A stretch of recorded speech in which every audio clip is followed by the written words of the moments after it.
बिस्मिल्लाहिर्रहमानिर्रहीम। अस्सलामु अलैकुम वरहमतुल्लाहि वबरकातुहू। तीन काम भूल कर भी न करना वरना अल्लाह नाराज हो जाएगा। मोहतरम नाजरीन, तीन ऐसे काम आपको बताने जा रहे हैं जिनको करने से अल्लाह का गुस्सा भड़कता है, अल्लाह पाक नाराज होता है और फिर सख्त अजाब भी आ सकता है। यानी जहन्नुम का दर्द भरा अजाब उस शख्स को मिल सकता है। दुनिया में जिल्लत उठाना पड़ेगी, कब्र में वहशत का सामना करना पड़ेगा। आखिरत में सब इंसानों के सामने जो जिल्लत और रुसवाई होगी उसका तो तसव्वुर भी नहीं किया जा सकता। तो ऐसे कौन से तीन काम हैं जिनको करने से हमें बचना चाहिए? सबसे पहला काम जिसे हमें नहीं करना चाहिए वो है अल्लाह की शान के खिलाफ बातें करना। मोहतरम नाजरीन, ज़रा गौर से सुनिएगा क्योंकि बात ही ऐसी है जो गौर तलब है।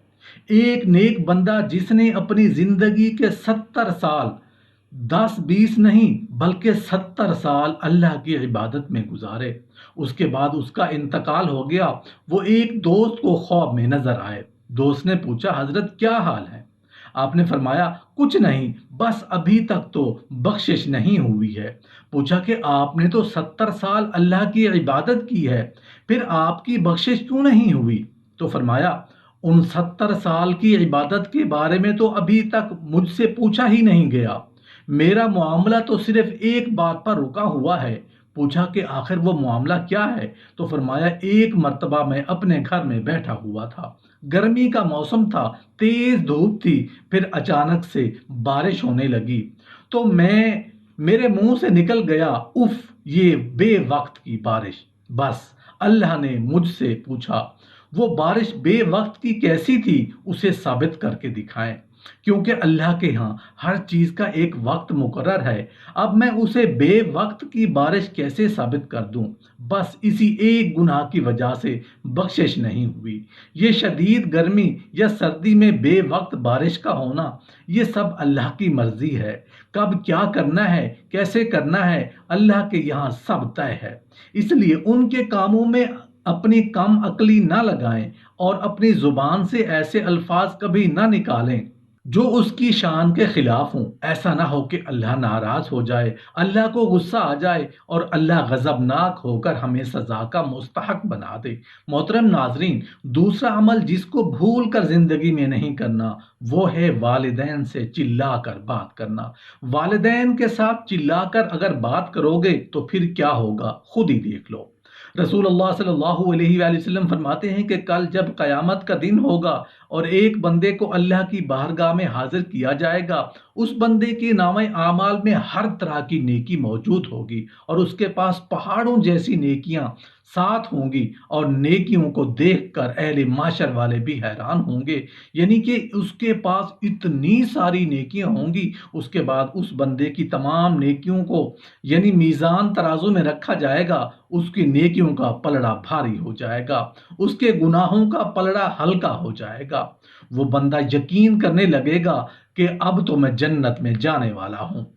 अब उसके बाद उसके गुनाहों वाले पलड़े में कागज का एक छोटा सा टुकड़ा डाला जाएगा, उसके गुनाहों का पलड़ा भारी हो जाएगा। यानी उस कागज के टुकड़े की वजह से तमाम उम्र की नेकियां हल्की हो जाएंगी और उसके बाद अल्लाह की तरफ से फरिश्तों को हुक्म होगा कि उसको पकड़ो और उसको जहन्नम में डाल दो।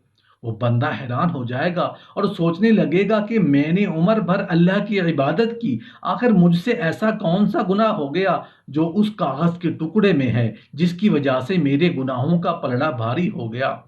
जब उसको फरिश्ते घसीटते हुए जहन्नुम की तरफ ले जा रहे होंगे तो वो बंदा कहेगा, मैं जहन्नुम में तो जा रहा हूँ, लेकिन मुझे ये तो बता दिया जाए कि आखिर उस कागज के टुकड़े में ऐसा कौन सा गुनाह लिखा हुआ है जिसने मेरी उम्र की नेकियों को ख़त्म कर दिया है।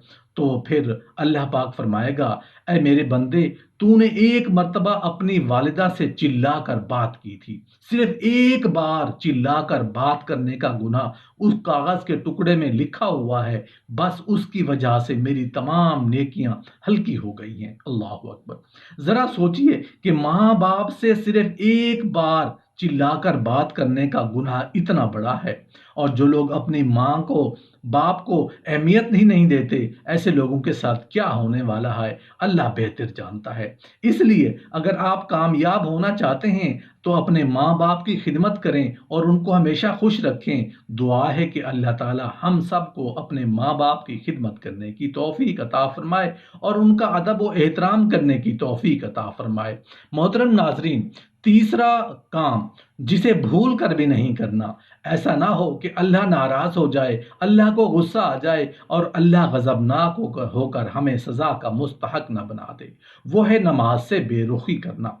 رسول اللہ صلی اللہ علیہ وآلہ وسلم نے ارشاد فرمایا، اے لوگو، کفر اور اسلام کے درمیان میں فرق کرنے والی چیز نماز ہے۔ ارشاد فرمایا رسول اللہ صلی اللہ علیہ وآلہ وسلم نے کہ جو آدمی نماز نہیں پڑھتا قیامت کے دن شداد جیسے کافروں کے ساتھ ان کی صف میں کھڑا ہوگا۔ گنہگار مسلمانوں میں بھی کھڑا ہونے کی اجازت نہیں ملے گی، سیاہ کار مسلمانوں میں بھی کھڑا ہونے کی اجازت نہیں ملے گی، کھلم کھلا کافروں کے درمیان میں ان کی جماعت میں کھڑا کیا جائے گا۔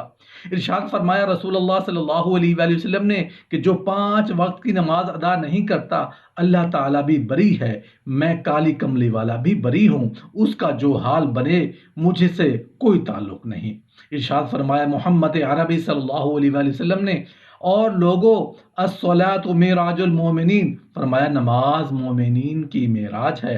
جس کو دل کرے اللہ سے ملاقات کروں، اللہ سے کلام کروں، اللہ تبارک و تعالیٰ سے میری ملاقات ہونی چاہیے، سرکار فرماتے ہیں اسے چاہیے کہ زیادہ سجدے کیا کرے۔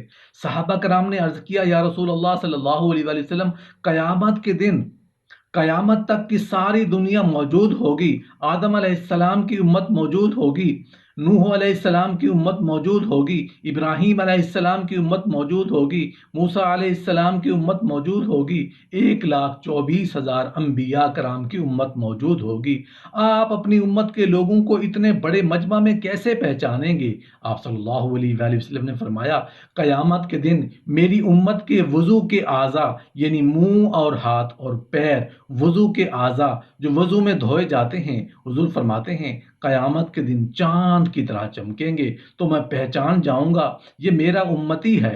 ارشاد فرمایا مدنی کریم صلی اللہ علیہ وآلہ وسلم نے، جو لوگ نماز نہیں پڑھتے قیامت کے دن ان کے چہرے پر 3 سطریں لکھی ہوں گی، ماتھے پہ 3 لفظ لکھے ہوں گے۔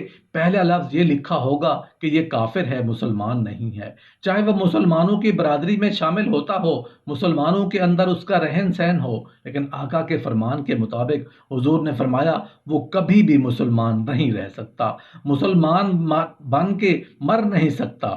پہلی سطر میں اس کے ماتھے پہ لکھی ہوگی کہ یہ کافر ہے، دوسری سطر اس کے ماتھے پہ لکھی ہوگی یہ خدا کے غضب کا حقدار ہے، تیسری سطر ماتھے پہ لکھی ہوگی کہ اللہ کے حق کو ضائع کرنے والا ہے۔ اب بتاؤ، جب ماتھے پہ یہ پہلے سے یہ سارے معاملات لکھے ہوئے ہیں تو وہ کیا کرے گا، کیسے تبدیلی لائے گا اپنے اندر؟ ارشاد فرمایا رسول اللہ صلی اللہ علیہ وآلہ وسلم نے، مردوں عورتوں، بادشاہوں، امیر غریب مزدور، کوئی بھی ہو، قیامت کے دن اللہ پاک جل شانہ کی طرف سے اعلان ہوگا، ساری مخلوق سجدہ کرے، ساری مخلوق سجدے میں گر جائے گی تو ساری کی ساری مخلوق سجدے میں گر پڑے گی۔ قرآن کریم کے 29ویں پارے میں موجود ہے، اللہ پاک اپنی پنڈلی مبارک کا نور دکھائیں گے، نور دیکھنے والے سجدے میں گر پڑو۔